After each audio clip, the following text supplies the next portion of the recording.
மகன் 2 மகன் ஒரே வீட்டுல மாமனாரு மகன் மாமியா மருமைய ஒரே குடும்பத்துல. அப்ப மாசம் 2 கிலோ வரைக்கும் ஒரே குடும்பத்துல எங்களுக்கு நீதி இல்லையா, நேர்மை இல்லையா, நாங்க மனுஷன் இல்லையா? இந்த அடிப்பட்டவங்களுக்கு, இந்த குழம்புக்கு, இந்த குழம்புக்கு என்ன ஒரு ஊரூராக சுற்றி உண்டி வில்லால் வேட்டையாடி எந்த இடத்தில் அமர்கிறார்களோ அந்த இடத்தையே சொந்த இடமாக மாற்றி நாடோடியாக வாழ்ந்து வந்தவர்கள்தான் நரிக்குறவ சமுதாய மக்கள். அப்படிப்பட்ட நரிக்குறவ இன மக்களுக்கு ஒரு அங்கீகாரம் வழங்க வேண்டும் என்று இந்தியாவிலேயே முதலாக சிவகங்கையில் கடந்த சில ஆண்டுகளுக்கு முன்பு வீடோ நிலமோ இல்லாத இவர்களுக்கு மேலும் ஒரு அங்கீகாரம் அளிக்க வேண்டும் என்று அன்றைய சிவகங்கை மாவட்ட ஆட்சியராக இருந்த பழமலை என்ற மாவட்ட ஆட்சித்தலைவர் நாடோடிகளாகிய இவர்களுக்கு வாழ்வில் முன்னேற்றம் கிடைக்க வேண்டும் என்ற எண்ணத்தில் 1985ஆம் ஆண்டில் 172 குடும்பங்களுக்கு தொகுப்பு வீடுகள் கட்டி கொடுக்கப்பட்டது. இந்த தொகுப்பு வீடுகள் உள்ள இடத்தில் மாவட்ட ஆட்சித்தலைவரின் பெயரையே பழமலை நகராக இன்றளவும் சொல்லப்பட்டு வருகிறது. அன்று 172 குடும்பங்களாக இருந்த நரிக்குறவ இன மக்கள் அந்த இடங்களிலே அவர்கள் குடும்பத்தை உருவாக்கி தற்போது சுமார் 300க்கும் மேற்பட்ட குடும்ப உறுப்பினர்களுடன் வசித்து வந்த நிலையில் சிவகங்கை நகருக்குள் கனரக வாகனங்கள் வருவதை தவிர்க்கும் நோக்கில் நெடுஞ்சாலைத்துறை சார்பில் திருப்பத்தூர் சாலை, காஞ்சனங்காலில் இருந்து மானாமதுரை சாலை என கீழக்கண்டனி வரை 10.6 கிலோமீட்டருக்கு ரூபாய் 109.51 கோடி ரூபாய் செலவில் புறவழி சாலை அமைக்கப்பட்டது. இதில் முதற்கட்டமாக காஞ்சனங்காலில் இருந்து இளையாங்குடிக்கு செல்லும் வழியில் 7.6 கிலோமீட்டருக்கு 77.16 கோடி ரூபாய் செலவில் புறவழி சாலை அமைக்கப்பட்டு வரும் சூழ்நிலையில் பழமலை நகர் பகுதியில் பல ஆண்டுகளாக வாழ்ந்து வந்த நரிக்குறவ இன மக்களின் வீடுகள் இடிக்கப்படுகிறது.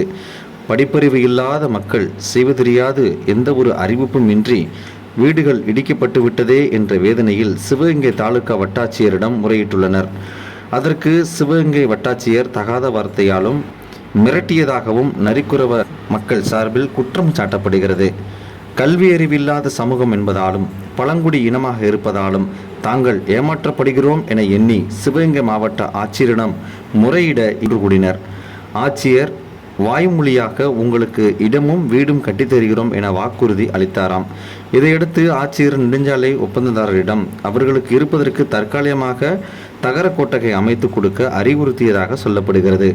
ஆனால் ஒப்பந்தக்காரர்கள் குறுகிய காலத்திலே மண் தரையில் எந்த ஒரு அடிப்படை வசதியும் இல்லாமல் தகர கொட்டகை மட்டும் அமைத்து கொடுத்துள்ளனர்.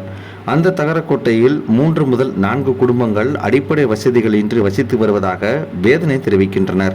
இவர்களும் கடந்த காலத்தில் 3 சென்ட் இடம் வழங்கப்பட்டதாகவும் தற்போது 1 சென்ட் மட்டுமே வழங்கப்பட்டுள்ளதாக மாவட்ட ஆட்சியர் கொடுத்த வாக்குறுதியை நிறைவேற்றவில்லை என வலியுறுத்தி முதலமைச்சரின் கவனத்தை ஈர்க்கும் வகையில் இன்று மாவட்ட ஆட்சியர் அலுவலக நுழைவாயில் எதிரே ஆர்ப்பாட்டத்தில் ஈடுபட்ட சம்பவம் வேதனை அளிக்கிறது.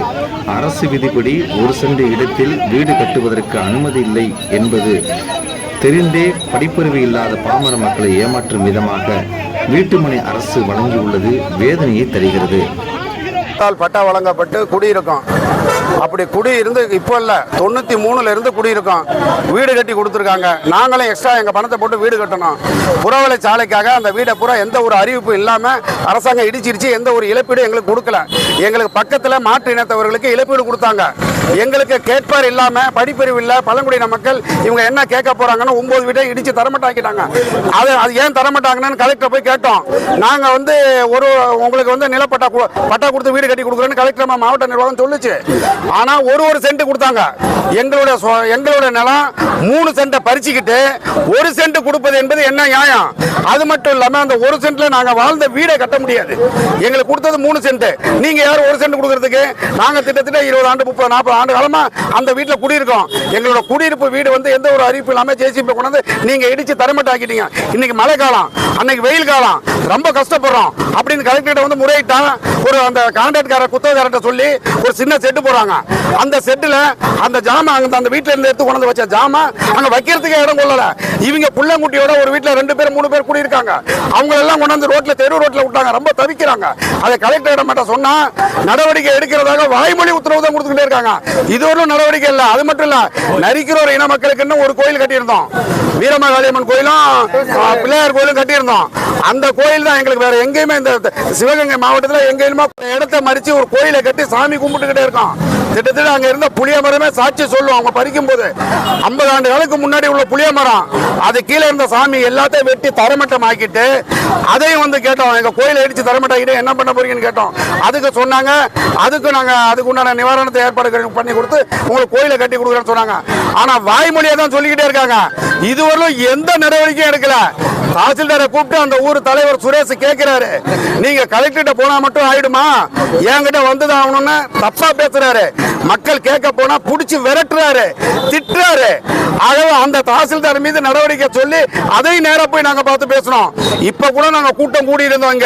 இந்த வழியா தான் தாசில்தார் போனாரு. போகும்போது இவரை பார்த்து அந்த ஊர் தலைவர் இவர் சுரேஷ் எங்க சமுதாயத்தில் முத ஜெயிச்சு ஊராட்சி மன்றத்தில் உறுப்பினராக இருக்காரு. இவர் ஐயான்னு கேட்கிறாரு, நீ எத்தனை போராட்டம் பண்ணாலும் என்கிட்ட தான் வந்தாகணும், நான் தானே செய்யணும், பார்த்துக்கிறேன்ட்டு போறாரு. இப்ப இந்த மாதிரி அதிகாரிகள் எல்லாம் மாவட்டத்தில் வச்சுக்கிட்டு எப்படி இந்த மாதிரி பாமர மக்கள், கல்வி இல்லாத மக்கள், படிப்பு இல்லாத மக்கள் எப்படி வாழ முடியும்? வாழ்க்கைக்கு கேட்டு வீடு கட்டி கொடுக்கன்னு சொன்னது என்னாச்சு? அதுக்காக தான் இன்னைக்கு உள்ள ஒரு பெரிய ஆர்ப்பாட்டம் பண்ணியிருக்கோம். இந்த ஆர்ப்பாட்டத்தில் வெற்றி கிடைக்கல அப்படின்னு சொன்னா, எந்த இடத்துல எங்க வீடு இடிச்சாங்களோ அதே இடத்துல நாங்க வீடு கட்டி அதே புறவழி சாலையை நாங்க குடிசை போட்டு அங்கே வாழ்றதை தவிர ஒரு வழி இல்ல. சட்டத்தை மீறது எங்களோட கடமை இல்ல. சட்டத்தை என்னைக்குமே மீறிய சமுதாயமும் இல்ல. சட்டத்தை மதிக்கிறோம். ஆனா நீங்க செஞ்சது யாருமே மன்னிக்க மாட்டாங்க. அவ்வளவு பேர் ஒரு விஷயம். ஆகவே உடனடியாக நடவடிக்கை எடுக்கணுங்கிறதுக்காக இந்த ஆர்ப்பாட்டம் வச்சிருக்கோம் சார். காரை ஆர் சுப்பிரமணியன், தமிழ்நாடு நரிக்கிறோர் கூட்டமைப்பினுடைய தலைவர் சார்.